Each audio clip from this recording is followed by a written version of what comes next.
Hey there, it's Ahmed Mustafa again. You are most welcome to the Colossi of Memnon.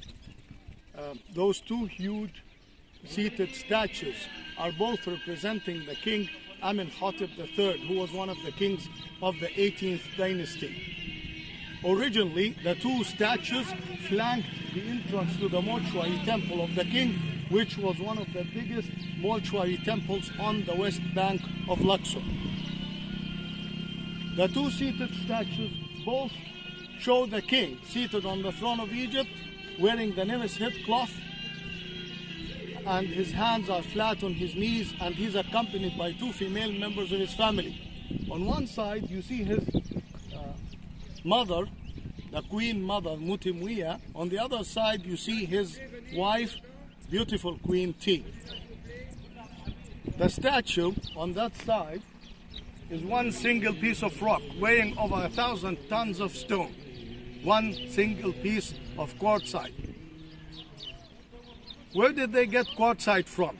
They got it from a place called the Jabal al-Ahmar Quarry, or the Red Mountain Quarry, in modern day Cairo. So imagine when this single piece of rock was cut out of the main bedrock and then transported down up the river on a boat, and then it was erected here and then fashioned out as a seated statue. It was a marvelous job. The statue on the other side, only the lower part of it, which is the cubic throne with the legs and the feet of the king, is one single piece of rock, but the upper part, especially the torso, is built out of smaller blocks of stone. Then the head again on the top is one single piece of rock. In the year 27 BC, Egypt had an earthquake. And this was one of the most horrible earthquakes that Egypt had. It caused a lot of destruction throughout Egypt.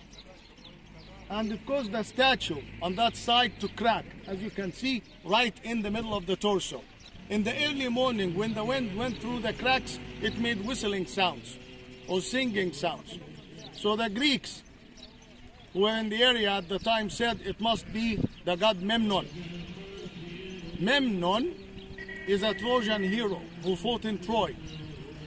And by the way, there's a huge difference between Memnon and Agamemnon. Memnon was black.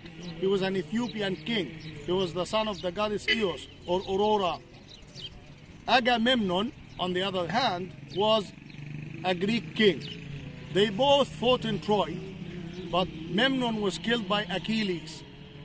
So they said after he was killed by Achilles in Troy, his soul came and lived inside the statue. And every single morning he used to cry or sing to his mother, the dawn goddess Eos, or Aurora. She replied in tears, and then her tears became the early morning dew. So the Greeks came from all over the world and spent the night or two here to listen at dawn to the singing of Memnon. This continued to be the case, the pilgrimage, until the year 199 AD. And that's when the Roman Emperor Septimius Severus decided to restore the two statues. During the restoration process, they blocked all the cracks, so it became silent ever since. They rendered it dumb. But of course, the name stuck. It's still called the Colossi of Memnon, or the two are called the Colossi of Memnon. When you visit them, have a look at the feet and the legs of the statue on the right side.